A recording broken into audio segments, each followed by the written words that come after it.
Let me know if you can see my screen. Yeah, okay. So Yes. what we did so far is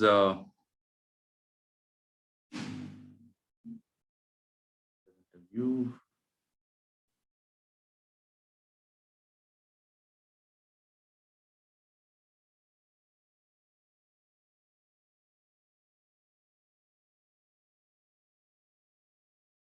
So what we did so far is, we spoke about BA role, landing a BA job, how to, kind of build demonstrable assets, storytelling. We couldn't cover storytelling. We'll do it at a later stage. Maybe next week we will be doing that. Next weekend, that is. We focused on requirements plan, how to prepare for requirement gathering, user interviews, agile process. We also looked at requirements management yesterday, how to actually start with what the user wants, looking at user goals, keeping focus on the users and how to actually build this whole thing. Then we looked at user stories, how to build user stories and how to build detailed user stories. So we looked at multiple examples. So that's intensive requirements yesterday. Today also we're going to do requirements, but it's more about now how do you deliver stuff. Okay, so you already looked at user stories. You also looked at given, when, then. Basically, given being your for those of you who didn't attend yesterday, I will share the recording so you know what I'm talking about. But for those of you who attended, we did given, when, then. Basically, it's very similar to how you do use cases. Given, when, then also helps with your BDD writing. So we'll look at use case today. We'll look at BRD. We will also look at FRD, functional specification documentation. The idea is how can we intensively do documentation. A lot of BA's work revolves around heavy documentation work. You can't do away with it.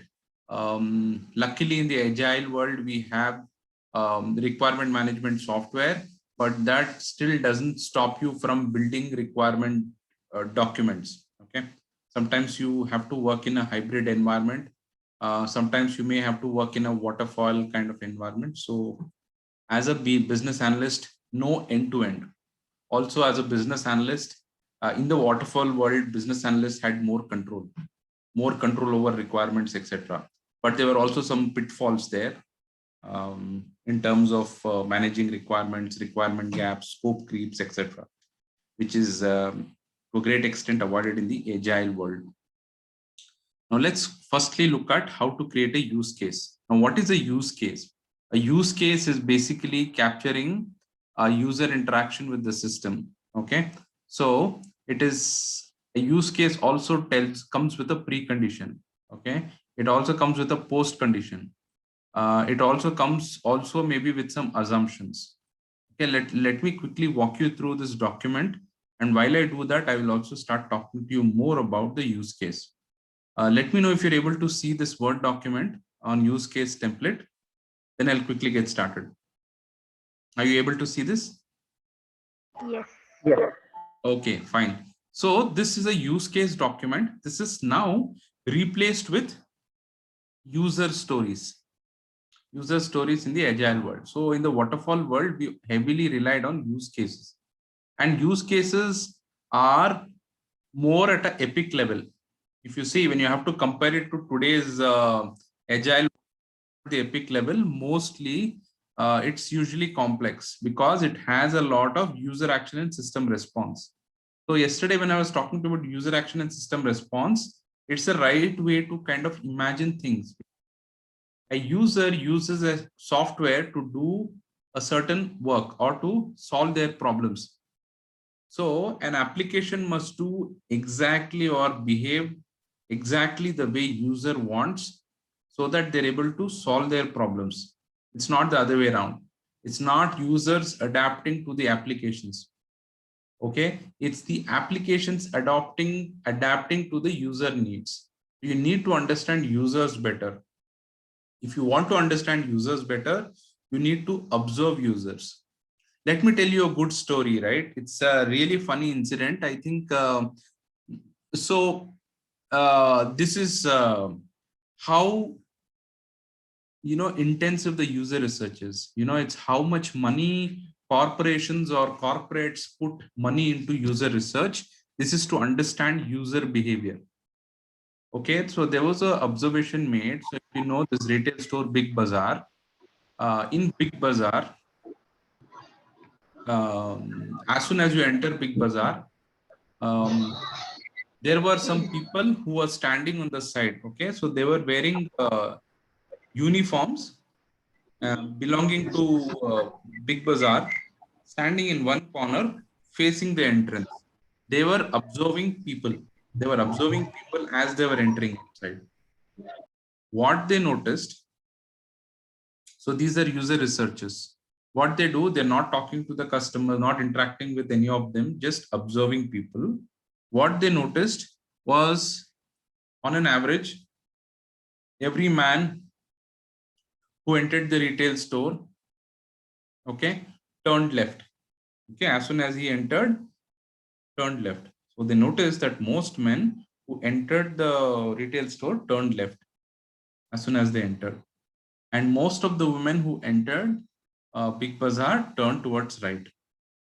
So they also did some more amount of analysis to figure that if you ask a man to go buy bread, what they would actually do is go inside, pick up a basket, look for bread, and when they find bread, they just pick up that loaf of bread and put it in the basket and move ahead, because they have a huge list of groceries that they need to buy. Okay. So based on this observation, what they noticed, but if you ask a woman to go buy bread, what would they do? They would go in, they would pick up the basket, start looking for bread. They would also start looking for options. They would pick up the bread. They would try to understand, is there any offers? What bread is it? What's the composition? It's a wheat bread. Is it multigrain bread? What is the expiry date? So on and so forth. Okay, so women are mostly very meticulous. They kind of check out the information very clearly before they buy a product. So this is all just observation. Okay, and then what they observed was that they just the products which are just about to expire, they started to strategically place it on the left side of the entrance, because when men enter, they don't necessarily check all the details. Hence they could even position some of the just to about expire kind of products. So it's funny, but at the same time this is the observation. But let's say when you're actually going to the billing counter near a retail store, you will see highly detailed packaged products, very colorful products, sometimes with offers, sometimes with a lot of detailing into the product being placed on the right hand side or very close to the billing counter. You will also see that there are certain toys, chocolates, strategically placed near the billing counter, because the kids usually tend to notice this. This will increase the sales. So the highly detailed products were placed on the right because women usually move to the right. So the power of user research gives a lot of control on how the users behave, so that you are also able to target the right products and ensure better purchase. This is the power of user research. Why I'm talking to you about this is, as a business analyst also, you need to understand your users, where they come from. Sometimes you need to observe what they say. Sometimes you also need to understand their life. So that requires capturing their user journey. When we do the design thinking course or the session, I will also do a little bit deep dive into user research. But at this point, like I covered yesterday, it's more about understanding what does their average day look like and how do they interact with your application. So that's user journey for you. Let me give you another example on the importance of user research. So what we looked at was just observation, which is qualitative user research. Quantitative user research is where I leverage data. Okay, so every time you go to a retail store, at the billing counter, they usually ask for your contact number. They also ask for your membership number. So this membership card details or your contact number helps them track based on a unique identifier, what is the purchase pattern, based on which they can make intelligent decisions and procure the right products and make it available for the customers. So they use this data in order to study your purchase patterns. That way, they're able to position the right products so that better sales happen. Similarly, in the US, it was noticed that um, you know there's a couple. They had a newborn child, so they need diapers. So the wife asked the husband, "Hey, honey, can you go get diapers?" So the husband gets into the car, drives all the way to the retail store. This is in America. Okay, drives all the way to the retail store and went into Walmart. What Walmart noticed was every time a man entered to buy diapers, they also bought beer. Okay, so every time a man enters to buy diapers, they also bought beer.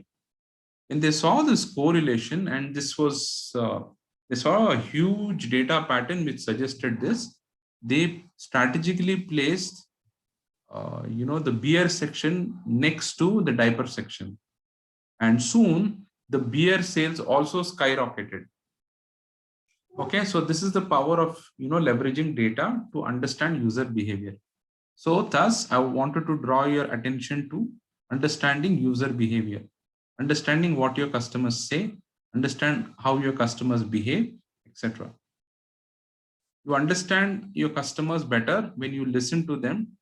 You also understand your customers by what they have to show or what they have to present.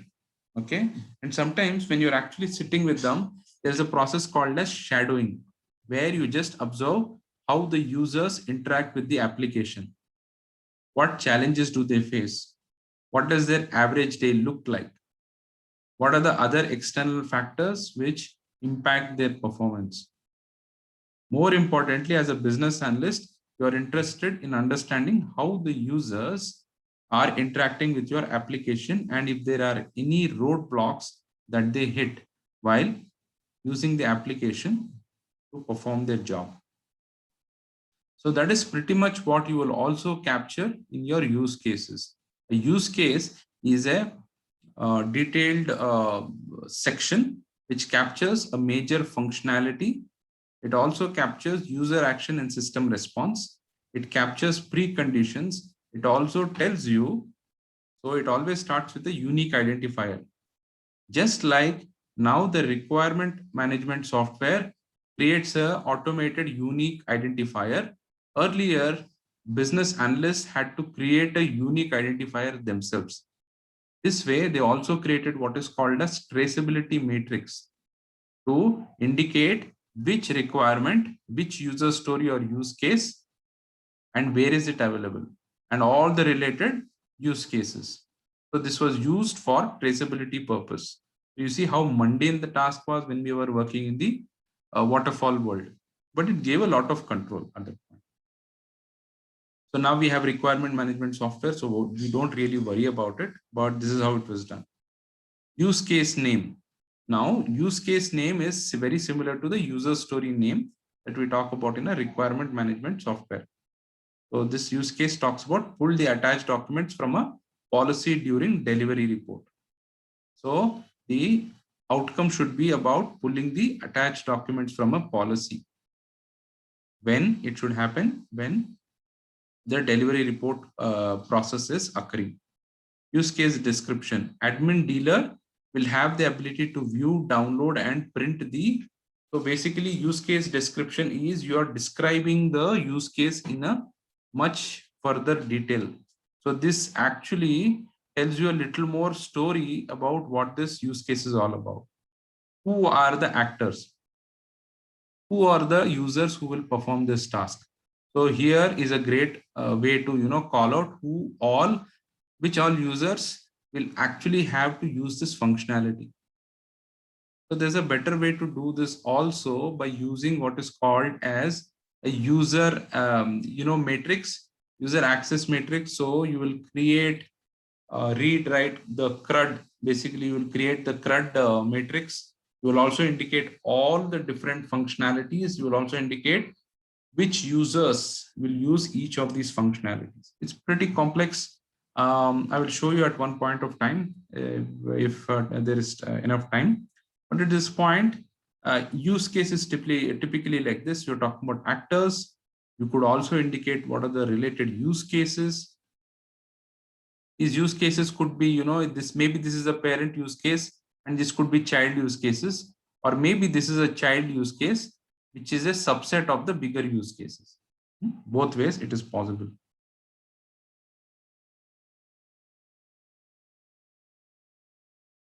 So you will also notice that it's important to understand what are the preconditions. Precondition could be a single precondition or multiple preconditions. In this case, there must be an attachment available. Attachment option should be available on the delivery report. Hence, so you need to check that the attachment and its mapping should be set up in the system. Until unless the admin configuration is not set up, this will not be possible. So that check needs to be there. So preconditions are basically certain pre-qualifiers for for the functionality to occur. Preconditions are necessary because, it is like teaching a robot how to behave in a certain fashion. You have to tell that this particular functionality should occur only if this condition is passed. Therefore, it's like training a robot, right? You're basically telling them the robot is dumb. You're basically creating a logic, make it occur only when this precondition exists. We're talking about the basic flow, which talks about what are the different steps. What's important to note is when you write a use case, there are different styles of writing a use case. The most efficient way to write a use case, which gives clarity to the developer, is by creating two separate columns. One is called user action and then a system response. Every user action must invoke a system response. That's the right way to go about. It says user logs into the system on an admin or dealer role. System should display or move the user to the landing page. User selects an inventory to the file a delivery report from the new inventory. User selects a inventory to file a delivery report. That is, I am picking an inventory for which I need to create a delivery report from a XYZ page, maybe an inventory page. Now the system displays the new inventory page. As soon as I click on a button, this is what's going to happen. Similarly, user enters certain values, system will actually pull the other mapped information from the database. We can make it fairly technical by also including, data table references, etc. as needed. Okay. So it is up to you how creative you can get, how detailed you need to get. But let's say if this is just for your business users, sometimes they encourage it, sometimes it's not required, but it's always good if you can include the table names. User selects the document link to view the attachment. System triggers a document download on user's document, on user's computer, okay, or in your local or wherever. So be specific with this.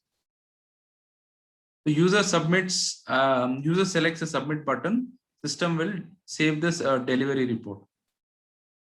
Also, you need to indicate a post condition. A post condition is what is the end state and how do you confirm that this functionality is executed correctly.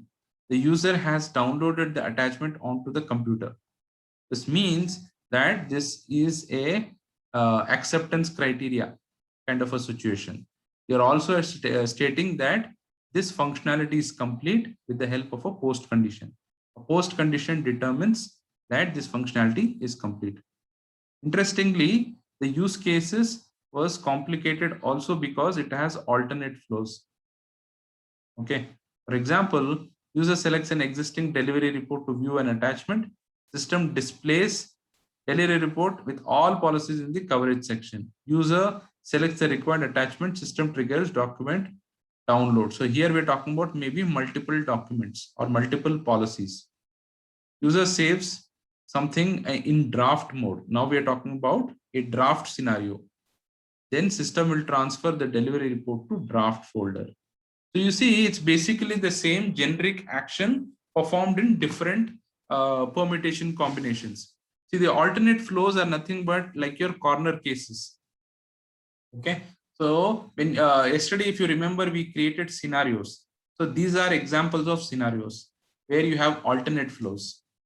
The alternate flows are nothing but your scenarios where you're talking about what are the different ways that this system can behave. For example, I can click on save in multiple ways. I can click save here. I can go to save and click here. I can do save as, right? There are multiple ways to do a particular action. So the user goal is to save this document, but it can be done in 3 different ways. That is what you're actually trying to call out here. Okay, so you can click save here. You can also click save here. You can also do save as. So these are different ways, and that's why this alternate flow makes sense. Alternate flows also has a parallel system response. So you see, when you create a complete use case, this is how heavy a use case will look. So this is very close to an epic. A use case is very close to an epic because each use case will have this amount of effort. Now, sometimes the use case can be light also. Now, who determines this? Nobody determines this. It's determined by the culture in your team, the culture in the organization, how strictly or how leniently you follow certain processes, and how traditionally the documentation is done. So as a business analyst, whenever you pick certain formats, firstly, the customers, if they have a preference, you go with their style of documentation. Suppose the customer does not have a style of documentation, especially if you want to create any sort of documents, then you rely on internal documentation. That is, you look at previously created documentation, and some of your team members or your project manager can point you to some acceptable standards of documentation. They may point you to some good documentation and say, hey, this document is really good. You know, this was really created very well. So that is your de facto standard on what kind of formats you want to follow. Firstly, look for or ask customers if they have a certain format that needs to be followed, because finally, your customers need to approve some of these documentation. Secondly, if there is no requirement from a customer, you need to look internally if there are any sort of documentation formats. If there is no documentation formats, no real process or culture is very kind of loose and gives you a lot of freedom, then you have, thirdly, you have the choice of creating your own format. So therefore, you got to first check the customer format, or you check with the your internal team formats. Else, you can just try out your own format. So this is a good example of a use case, and sometimes you can layer it with a process map or a wireframe, just below. So that's typically how. And sometimes you can also give some sort of description next to the use case document, which is highly possible. So remember, whenever you create a documentation as supporting evidence, you can create a visual representation, which is process maps and wireframes. I'm stressing on visual representation. We're going to do discussion next weekend. Next weekend will be a lot more creative and a lot more visual, very hands-on kind of experimentation that you can do. So that will also be really fun. So this week is very requirement intensive. I hope you have understood this, well enough. Any questions for me at this point? So I think I'll take that as a no. So let's move on to creating a BRD. Now we looked at a use case. Let's look at a BRD. What is a BRD? BRD is basically business requirement documentation. Who is it addressed to? Who is the user of this particular document? This is for the customer who is basically coming from a business understanding. So BRD is mostly business-like documentation, having business-like terms, not technical at all. Okay, may have some amount of technology, architecture references, but this is very easily consumable by business customers. It can also be used as a document to sign off formally as a contract. This document also can be used for referring to what is called as what is in scope and what's not in scope. So earlier days, BRD was used as a reference point to determine whether something was in scope or was not in scope. So when something is not in scope, it means the IT provider, IT services provider will make more money because the extra functionality or feature that is requested by the customer goes in as a change request. So BRD was a highly validated document by both the customers as well as internal team. So we have peer reviews internally where a business analyst writing a document will be reviewed either by another business analyst or by the project manager or the manager of or a senior BA. Okay, it's audited, it's kind of reviewed and then okay before it is released to the customer. At the customer end, customer may take a few days to go through the documentation and come back with some questions. To set up a meeting with the customer to actually deep dive a little more and clarify a lot of information. So business requirement documentation makes a lot of sense, especially because this is the only document which the business user is able to understand clearly and completely. The business requirement document tells what will the end state look like. So this will be, so let's quickly get into it while we do, I'll go on to explain. Let's take a blank document. So how do you create a BRD from scratch?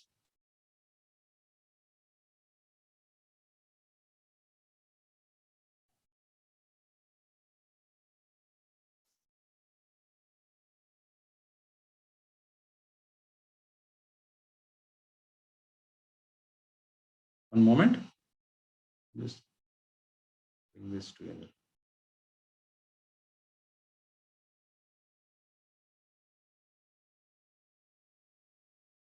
Put in the right folder.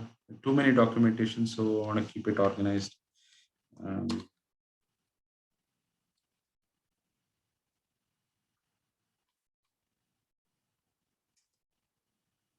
So BRD is business requirement documentation. BRD is different from functional FRD, SRS, etc. But at this point, let me show you how to create a BRD. What are the constraints of a BRD? BRD always starts with, let's say we're building an e-commerce site. E-commerce site is called, okay.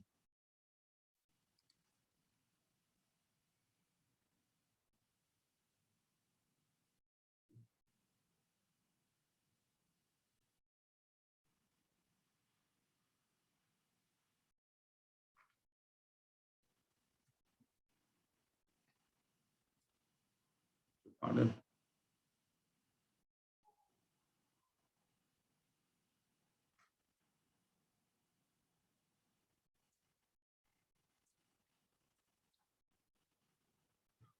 So you will indicate this as 0.1. So versioning, I'm sure most of the times you don't really worry about versioning because everything is software driven now. But if you're creating a document like this, which you need to manually update, then always start with 0.1. And once you are submitting the, and then every time you make an update, it's called 0.2, 0.3, 0.4, etc. And when you make the first release of the document to your customers for review, it becomes 1.0. And next time when you get inputs from them and it needs an update, it goes to 1.1, 1.2, and so on. And finally, once it's approved, it becomes 2.0 and so on. Okay, so that's the versioning part. So versioning is something that you can add here. So you always start with a header, then you start with a table of content, or you can start with, and don't use fancy fonts, use Calibri or Arial. That's pretty much what you have to stick to. Okay, so you can decide purpose of document. Okay, the purpose of document is what you need to call out as to what is this BRD all about. Why are you writing this BRD? Who is this suitable for? Who should consume this? Who is it not suitable for? You can also mention what is the objective of this project? What is the application actually going to help achieve? So these kind of things. What are the major functionalities within this document, etc., and make it to the purpose of the document. Okay. So we'll not add anything to it because of time constraint. So the purpose of document is should contain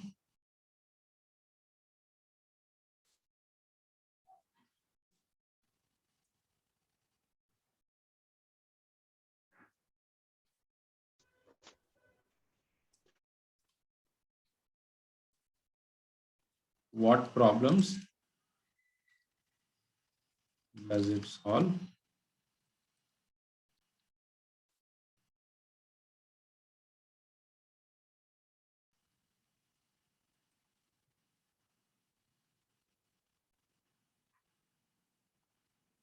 What is a critical success factor for this? Okay, maybe this will come later on. Who are the users? Who will use this? Who are the users? Who will use this? Who will use the application is enough, I guess. Who will use this application? What problems are we solving? Who will consume this document? Okay, so these are some things that need to be addressed here. So what are the major functionalities? Why we need to talk about functionalities? Sometimes just search the search.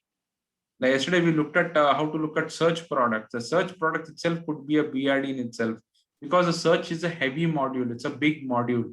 It could take a couple of months to build the entire search module. Hence, there's heavy amount of functionality. Okay, a lot of use cases being written. Hence, you can have a separate document just for one module because it is heavy.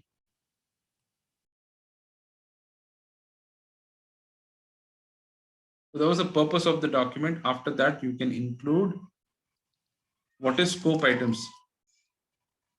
Okay, you will also include that this actually covers search products, search by category, featured page, featured search, search by price, search by rate and review,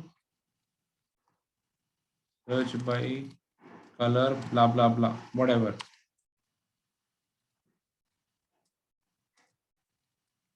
What's the not in scope item? You can also say that this does not cover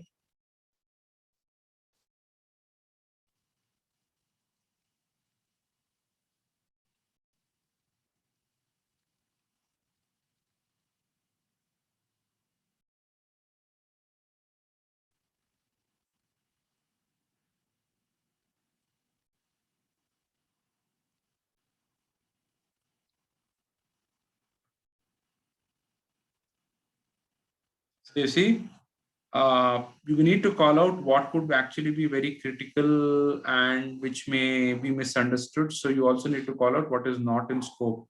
To understand purpose of the document, you need to know scope of the document, what's not in scope, very important. As much as you know what's in scope, what's not in scope is very important. Otherwise, customer will expect the sky.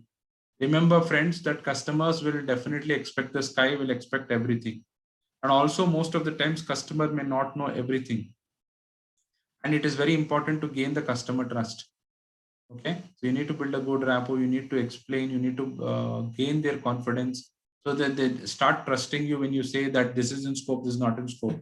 And a lot of the times these are basically trust issues, confidence related, confidence on your skills, etc., all related to trust. If that is not there, then anything you say as in scope or not in scope, you get into an argumentative mode. Then you have to get other stakeholders involved. What this actually does is dilutes your equity or dilutes your brand value. Okay, so very important that you need to use certain soft skills to build quick rapport with your customers. They got to trust you that you are a problem solver, you'll be able to help them out. Otherwise, you'll get stuck in all these really soft areas. So a lot of soft skills that you need to use, basically your influencing skills. If that is missing, all this will also get impacted. So we looked at purpose of document, scope items, what is not in scope. Then we get into table of content. So then you start designing the table of content. Okay. Table of content. So basically, I can insert. What is that? Here.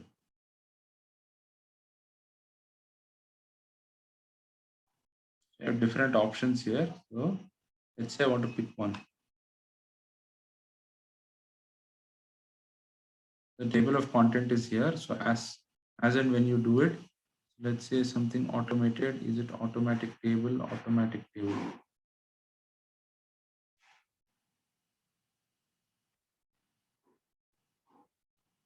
What this tells you is every time you create a header, automatically it will get updated. You don't really have to worry about creating new tables. A lot of the times when you use documentation like this, it's mostly formatting related issues that you have to manage.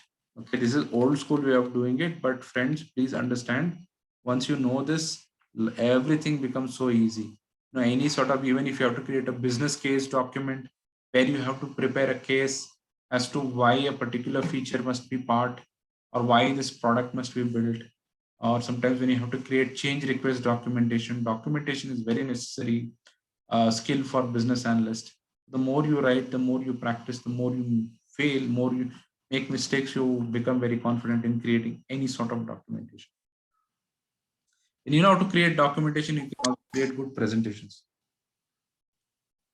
Okay, so here let me talk to you about what is called okay. So how do you start? What is a start? How do you, so basically when you look at BRD, you're actually telling a story.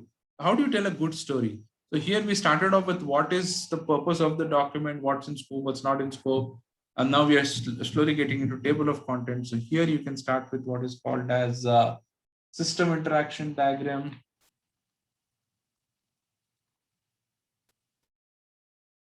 Interaction, also called as context diagram. So always start with giving a broad context. Here is where your process mapping skills or visual representation skills comes into picture. So here you're going to make this a header. Under this comes, let's say you are going to add something.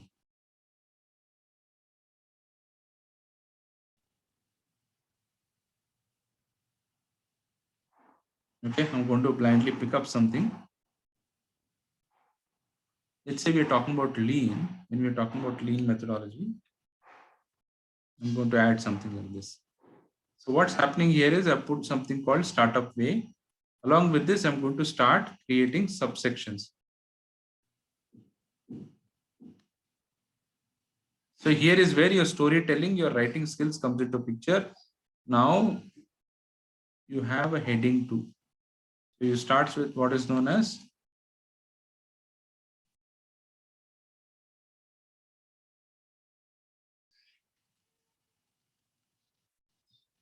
now see what am I doing? I'm actually looking at this and trying to understand how do I tell a good story about this. I'm telling about starting with growth. Then I say sustainable growth in startup. So what do I know about this? What do I exactly know about this is what I will capture here.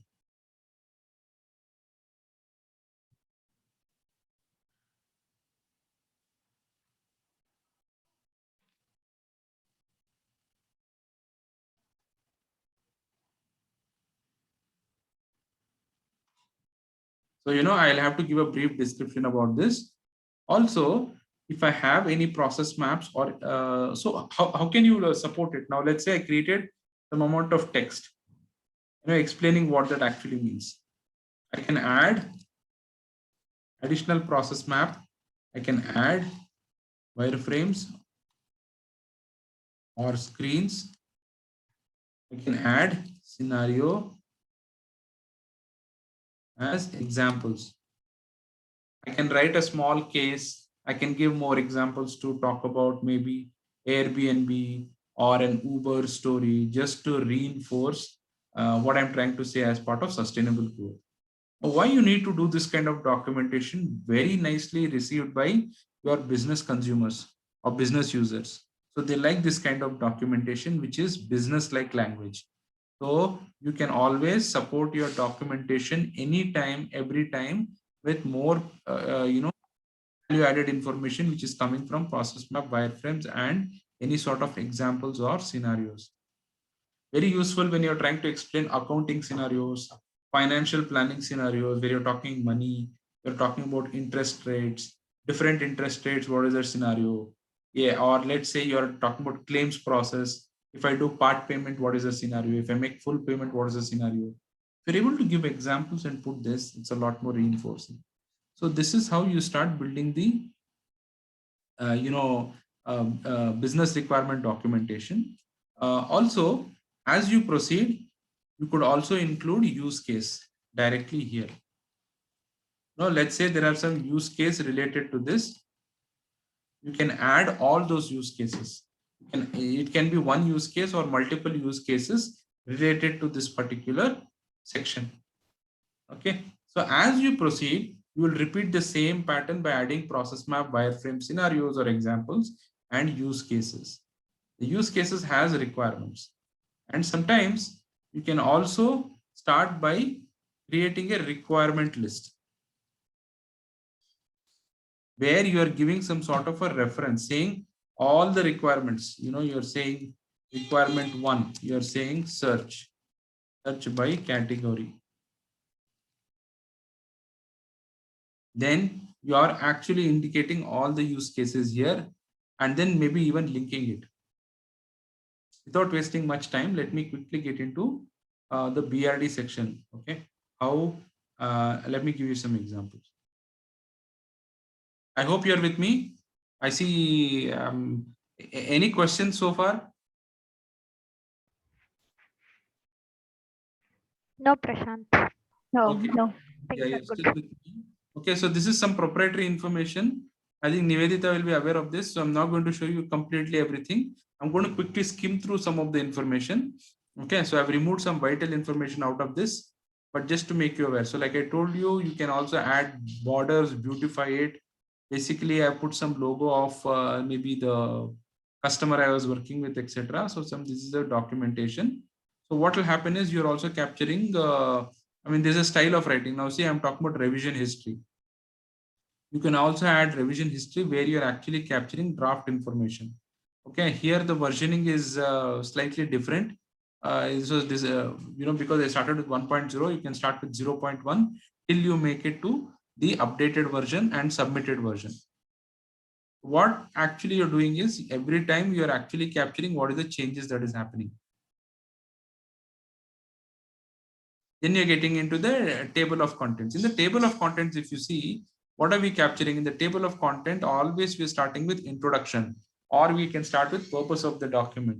An introduction gives you an introduction to what is the application, what is the problem that the application is going to solve, who are the users of the application, how will it solve their problem, and so on. Then you're talking about business scope and objectives. Very important, you need to bring in abbreviations and definitions. If you're somebody who's new to this domain, you need to quickly scale up and understand all the abbreviations that are used.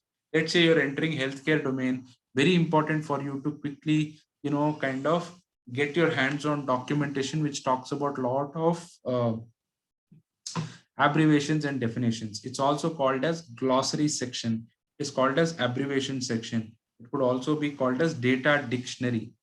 Okay, so these are certain terms used for all the short forms or abbreviations used in that particular domain or for this particular project. So very important. So you need to know that when you are capturing, it's here directly. I have changed my style a little bit, but typically you will also capture what is called as is process. Okay, so as is process is telling you what is the current process look like.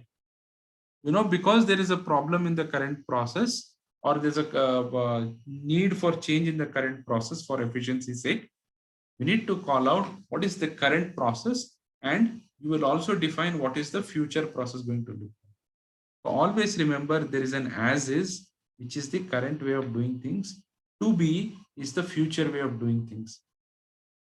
So this is an as is process and a to be process to any discussion that we're going to or documentation that we create. So we have PKS overview to be process, and then we have master list of requirements. A master list of requirements tells you what are all the high level requirements that could be here. You know, sometimes these pages, see, currently we have only 49 pages for a simple module. This is a very simple module, FQM, compared to certain other heavy ones. So imagine you have 100, 150, 200 pages for each of these modules. So it is pretty heavy. Now, if I have about 6 to 10 modules, I've created about 1,000 pages of, requirement documentation. So we are talking about master list of documents. We're talking about UI screens. We're also talking about overview of FQM process or a particular process. Then you see we are creating separate sections as needed to deep dive on each of these particular requirements. So this is a business requirement documentation for you. Let me quickly walk you through it. So as we talk, you'll understand. So introduction, you should have what this particular introduction or purpose is a section you need to have. You should also call out what is a business scope and objectives. What is scope, what is not in scope. What does this document actually cover as part of requirement? You're calling it out.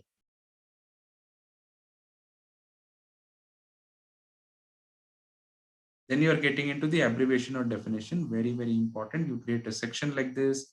You're also going to mention all the abbreviations and all the descriptions that are required. I'm quickly going to walk through. I'm not covering it because it has some proprietary related information.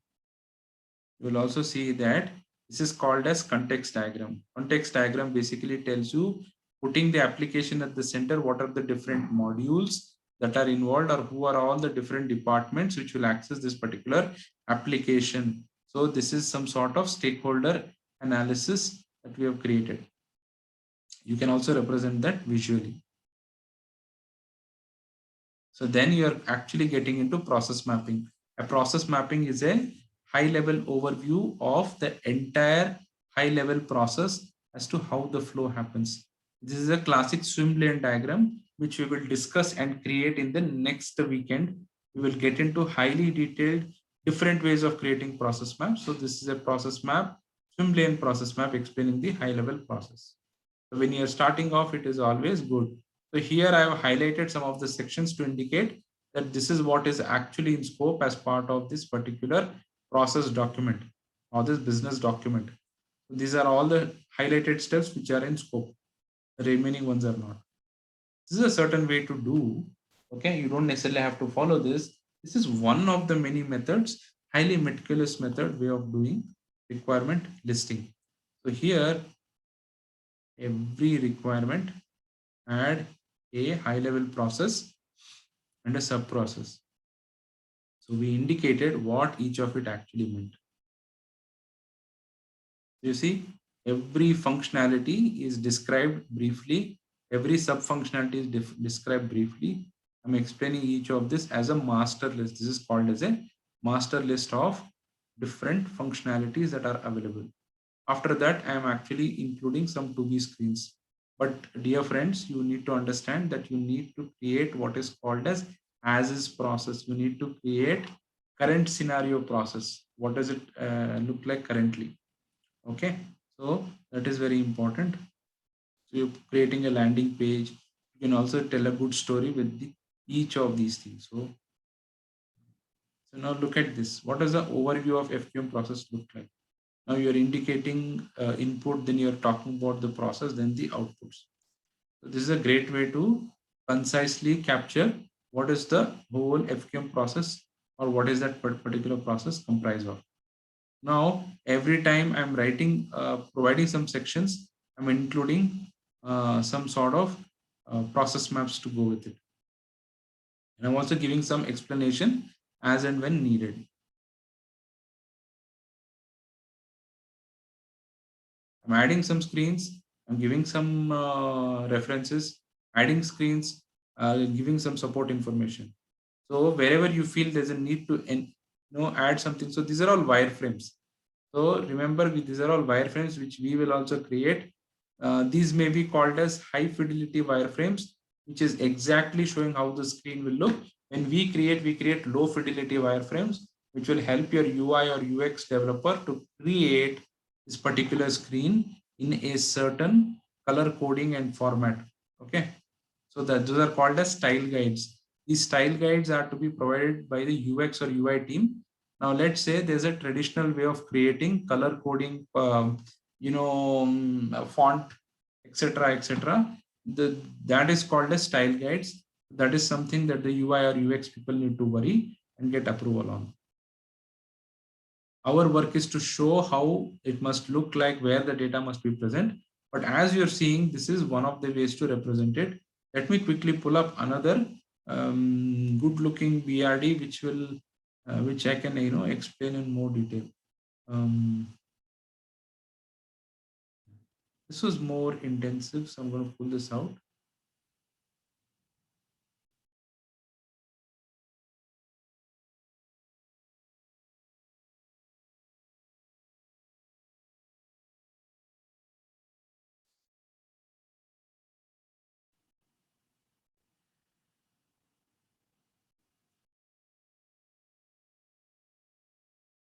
So at 11, we will break for 10 minutes, come back at 11:10 and then continue. All right.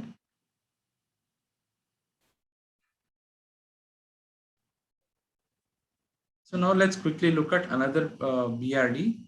Okay, so this was for another module. This was a heavy intensive module. So that's why I would like to call out. There was some more information which was, so you'll see there's an introduction, there's scope, there's abbreviation, there is to be process. You need to include an as is process, the current way of working things. I have not done that because certain amount of improvisation based on certain discussions I had, it was okay for them not to look at the as is process. Sometimes the as is process is really messed up, so they don't want that to be included. So this is your abbreviation and definition. Then you're talking about stakeholders. You could also create what is called as RACI chart. RACI chart, which helps you create, who is responsible, who is accountable, who is to be consulted, who's. If you remember in the first session, I spoke to you about how do you classify stakeholders. You can add them here. All the users of your application should be listed out. So that's a good way to do it. You can do it at the beginning or you can do it at the end. Put it in the appendix section. Okay, let me come back to this. So if you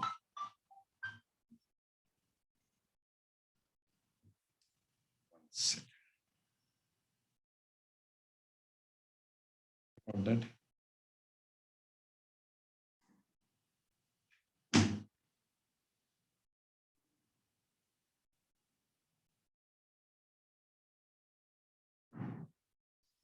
Okay, so this is the overview. So you will see that whatever has been highlighted is what is in scope for this BRD.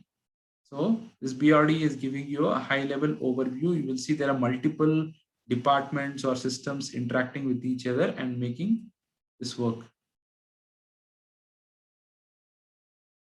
Then again, we're getting into master list of requirements. You can follow this style or you can directly get into context diagram. After context diagram, you can also get into direct requirements along with use cases.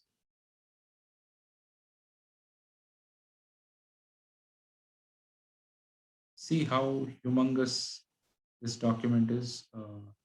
It's about 84 pages. It's very manually intensive. Then now you see I'm getting into high level basic processes.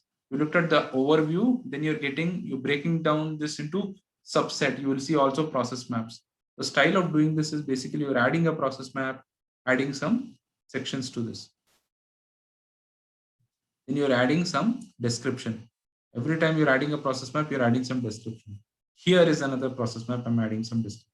What is the description? You're explaining all the detailed steps or information that is necessary or even the customer to understand what exactly you're going to capture. You're explaining the process. and you don't necessarily have to explain each and every step. You have to do that. Now see, this is a good example of scenario mapping or example mapping, where you are explaining if a particular ID number has to appear like this, what each of these ID numbers actually mean, etc. So this gives a lot of context to the user as well as even the developers if they are going to refer this. That's a way to give examples. Then you're getting into UI screens, right? Then again, you're giving explanation. So it's a combination of UI screens, combination of process maps, and a lot of explanation. It could be textual. It could also have user stories. What is missing here is user stories. I created use case document as a separate document, but you will see here that enough time has been spent in creating different wireframing documentation. So life becomes easy. When you have a screenshot like this, explaining becomes a lot more easier. You can avoid putting a lot of text.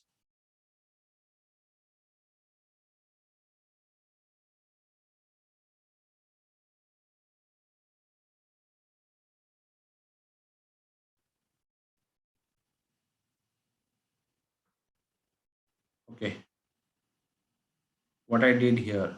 Okay, so because we did this as a hybrid kind of requirement documentation, I've also created users business. Okay, another important section in the BRD is business rules. I've not spoken about it. Business rules is very important, whether it's a technical project, or if it's a highly functional oriented project. Let's say when I say functional, it has a UI where a user interacts or the customer interacts with that application. Then also business rules is important, even when it's backend, where there's a lot of backend logic. It's basically a lot of backend jobs being done. They're not then sometimes even the UI or UX is not present, you still need business rules. Business rules actually determines how the system should behave. There's a lot of logic that comes in when business rules happen. If this happens, then do this. If this happens, then also do this. So business rules is a way of doing if-then statements. It's a great way. That's an example to tell how the system should behave based on certain business criteria. This is very heavily looked at. Sometimes you will have to build it yourself, or sometimes the user gives you a list of all the business rules that they follow. That makes your life easier. You need to read through all that information and capture it here. So business analyst has to do a lot of reading, lot of concising and converting it into visual representation and lot of heavy documentation work.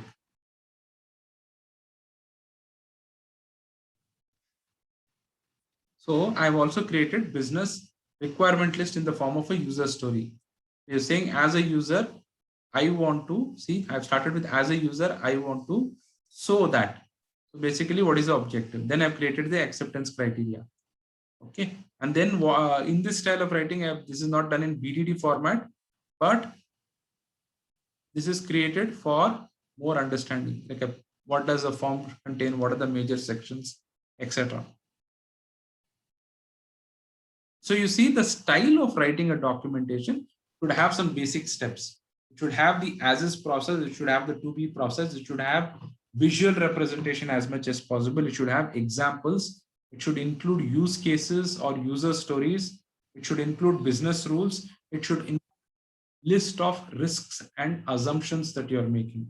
Risks are all the dependencies, and risks are nothing but data related risks, or downstream or upstream application providing you some information, risk related to some sort of data formats, so all the risks should be called out, which has an impact on how the application will be created.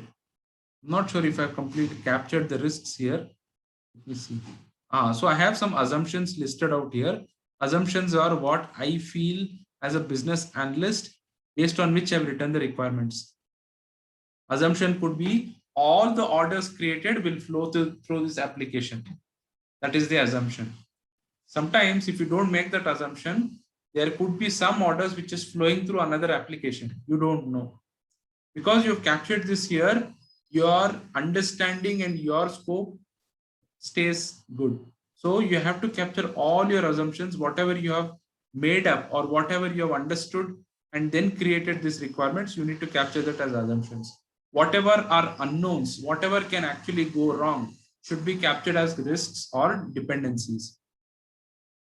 Sometimes the data formats are not correct. For example, I was working with a Japanese team. Their data format, their data modeling was different compared to the regular data standards or data modeling standards we had. So migrating the data apple to apple was not possible. So there's a huge dependency on such things. So that needs to be called out in your risk and dependency section. So here I'm calling out risks and dependencies. Okay, so dependencies could be something like this. Risks could be related to data. It could be related to customers. It could be anything. So you're going to call out that risk. And there could also be an appendix section where you're adding additional information. What does a BRD contain? It contains purpose of the document. It will contain what is in scope, what's not in scope. It will contain abbreviations, or it will contain data dictionary about all the terminologies being used. It's a table of content. It will have diagrams. It will have overview diagrams. It will have as is process or the current process. It will have to be process, what is the future process. It will have process maps. It will have user stories or user use cases. Remember, user stories and use cases don't have to go together. Either you have a use case or user story way of writing. And along with this, you have screens, wireframes that you have created. You're also having a business rules section, which is separate. You're having an assumption section, which is separate. You're having risks and dependencies section, which is separate. These are all the different sections that make it to a BRD, business requirement documentation. You will see that all this is written in the business-like format and it's easily consumable by business users. So that's why it's called as, also it looks like a contract document. What's in scope, what's not in scope. So this is a great, it gives a great idea to customers on how to understand what is the end state, what they can expect from this project, expect from this application. Okay, so BRD is a very, very important document and you are the owner of the BRD. Let's take a quick break. Let's come back. Now it's 11:07. Let's come back at 11:17 and let's get into functional requirement documentation, how it's different. We will also talk about non-functional requirements as a closure to today's session. Okay. So I'm going to